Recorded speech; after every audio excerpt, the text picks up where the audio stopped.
আসসালামু আলাইকুম প্রিয় ভিউয়ার্স, আজকে আরেকটি গুরুত্বপূর্ণ ভিডিও নিয়ে আপনাদের সামনে আসছি। সেটা হলো বাংলাদেশের নির্বাচন নিয়ে। আমাদের দেশে যে নির্বাচনটা হয় সেটাতে আমাদের 300টি আসন রয়েছে। তো আমরা এখন দেখব যে কোন বিভাগে কতটি আসন রয়েছে। তাইলে প্রথম আমাদের রংপুর বিভাগে মোট আসন বা রংপুর বিভাগের 300 আসনের ভিতরে রয়েছে 33টি আসন, 1 থেকে 33 পর্যন্ত। এই বিভাগে প্রথম আসনটি রয়েছে। রাজশাহী বিভাগে আছে 39টি, 34 থেকে 39টি, 34 থেকে 72 পর্যন্ত। খুলনা বিভাগে রয়েছে 36টি আসন, 73 থেকে 108 পর্যন্ত। বরিশাল বিভাগে আছে 21টি, 109 থেকে 129 পর্যন্ত। ঢাকা বিভাগের সবচেয়ে আসন সংখ্যা বেশি রয়েছে, এখানে আসন রয়েছে 130 থেকে 137, 162 থেকে 223 পর্যন্ত। সিলেট বিভাগের সবচেয়ে কম আসন সংখ্যা রয়েছে 224 থেকে 242 পর্যন্ত। চট্টগ্রাম বিভাগে 58টি রয়েছে, 243 থেকে 300 পর্যন্ত। ময়মনসিংহ বিভাগে আছে 24টা, 138 থেকে 161টি মোট আসন রয়েছিল। এই হলো মোট আসন 300টি। আমরা দেখতে পেলাম যে কোন বিভাগে কতটি আসন রয়েছে। তাহলে সবচেয়ে বেশি আসন আমরা দেখতে পাচ্ছি কত, 70টা, যা ঢাকা বিভাগে। আর সবচেয়ে কম আসন রয়েছে 19টি, তারা রয়েছে সিলেট বিভাগে। আসলে এই বিষয়গুলো অনেক ক্ষেত্রে বিসিএস থেকে শুরু করে যে কোনো ভাইভাতেও আসে, যে কোনো পরীক্ষাতে আসে, জব অ্যাপ্লিকেশন আছে এবং বিভিন্ন সাধারণ জ্ঞানেরও প্রয়োজন হয় এবং জানারও একটা বিষয় আছে, অত্যন্ত গুরুত্বপূর্ণ বিষয়। যে এখানে আমার ভাই একটা পরীক্ষা দিতে গেছে, সেই ক্ষেত্রে কোন আমাদের বিভাগের 5টা আসনের নাম বলতে বলছে, কোন বিভাগে কতটা আসন রয়েছে। তো অনেক ক্ষেত্রে এই বিষয়গুলো গুরুত্বপূর্ণ হয়ে দাঁড়ায় বিসিএসের ক্ষেত্রে বা যে কোনো চাকরির ক্ষেত্রে। তখন জানাটা খুবই গুরুত্বপূর্ণ কোন বিভাগে কতটা আসন আছে। আর আমরা এখন জানবো যে কোন ইয়াতে সবচেয়ে প্রথম আসনটি আছে। আমরা দেখতে পাচ্ছি যে রংপুর বিভাগে 1 নং আসন আছে পঞ্চগড়ে। 1 নং আসনটা আছে পঞ্চগড়ে, যেটা তেঁতুলিয়া পঞ্চগড় সদর আটোয়ারিতে। আর 300 নং আসন আছে বান্দরবানে, পার্বত্য বান্দরবান জেলায়। 300 নং আসনটি আছে 300, যেটা সবশেষ আসন, সেটা হলো বান্দরবান আছে, পার্বত্য বান্দরবান জেলায় 300 নং আসন। আর 1 নং আসনটা আছে পঞ্চগড়ে। গুরুত্বপূর্ণ দুইটাই, একটা ইনফরমেশন যে কোনো পরীক্ষায় জিজ্ঞেস করে যে কোন আসনটি প্রথম আর কোন আসনটি সবচেয়ে 300 নং আসন। তো 300 নং আসন আছে বান্দরবানে, পার্বত্য জেলায়। আর 1 নং আসন আছে পঞ্চগড়ে, তেঁতুলিয়া পঞ্চগড় সদর আটোয়ারিয়া। আর সবচেয়ে বেশি আছে ঢাকা বিভাগে 70টা, কম আছে সিলেট বিভাগে। এই ছিল আমাদের নির্বাচনের কোন বিভাগে কতটি রয়েছিল সেটা নিয়ে। আমরা এখন দেখব যে এই নির্বাচনগুলো কত সালে অনুষ্ঠিত হয়েছিল তা নিয়ে। তাহলে সেই ক্ষেত্রে আমরা দেখতে পাচ্ছি যে এখানে যে আমাদের সংসদ প্রথম নির্বাচিত হয়েছিল 1973 সালের 7ই এপ্রিল। তো সেই ক্ষেত্রে শেষ হয়েছিল, এটা কার্যকর শেষ ছিল 1975 সালের 6 নভেম্বর। সময়কাল ছিল 2 বছর 6 মাস এবং কার্যদিবস ছিল 134 দিন। বিল পাস হয়েছিল 154টি, সংশোধনী হয়েছিল 4টি। সংসদীয় নির্বাচনে যারা নির্বাচিত হয় তারা সংসদে গিয়ে যে আমাদের সংবিধান আছে তার থেকে কিছু বিষয় তারা সংশোধন করে, যেটা ভোটের মাধ্যমে করা হয়। যদি পক্ষে হায় যুক্ত থাকে তখন এটা সংশোধন করে যে এই এই আইনটা তারা সংশোধন করতে চাচ্ছে।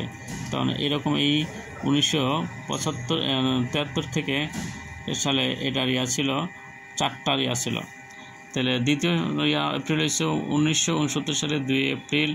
তাহলে এখানে শেষ হয়েছিল এটার 1982 সালে 24 মার্চ।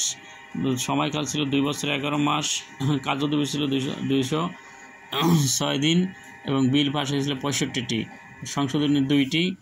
তৃতীয় সংশোধনী ছিল 1986 সালে 10 জুলাই এবং শেষ হয়েছিল 1987 সালে। সময়কাল ছিল 1 বছর 5 মাস এবং কার্যদিবস 75 দিন। বিল পাস 39টি, সংশোধনী 1টি। চতুর্থ হয়েছিল 1988 সালে 15 এপ্রিল এবং শেষ ছিল 1990 সালে 6 ডিসেম্বর এবং 2 বছর 7 মাস। সময়কাল ছিল 2 বছর 7 মাস এবং কার্য দিবস ছিল 168 দিন এবং বিল পাস ছিল 142টি, সংশোধনী 3টি। এবং পঞ্চম নির্বাচিত হয়েছিল 1991 সালে 5 এপ্রিল এবং শেষ হয়েছিল 1995 সালে 24শে নভেম্বর। 4 বছর 8 মাস ছিল এটা সময়কাল এবং কার্যদিবস ছিল 400 দিন। বিল পাস হয় 173টি এবং সংশোধন হয় 2টি। এরপর হলো 1996 সালে 19 মার্চ, 1996 সালে 30 মার্চ কার্যকাল ছিল 12 দিন। এই সময় 2বার ভোট ছিল, যে শেখ খালেদা যে সময় তত্ত্ব কেয়ারটেকার সরকার গভর্নমেন্টের জন্য। তারপর হলো কি কার্যদিবস ছিল কত 4 দিন। তো বিল পাস হলো 1টি এবং সংশোধনীয় 1টি। তারপর হলো 1996 সালে আবার ভোট হলো, সেটা হলো কার্যদিবস ছিল আবার শেষ হলো 2001 সালে 13 জুলাই। 5 বছর শেষ হয়েছে, সময় ছিল 5 বছর, কার্যদিবস 382 দিন এবং বিল পাস 191টি। কোনো সংশোধনী হয় না এবছরে। তারপর ছিল 2001 সালে 8ম তাহলে বিল পাস হয়েছিল কয়টি?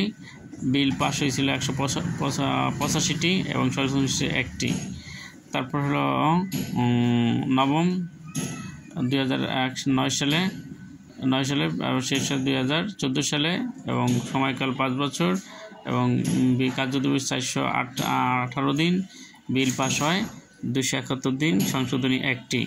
তারপর হলো 10ম সংসদ নির্বাচন, সেটা হলো 2014 থেকে 29শে জানুয়ারি।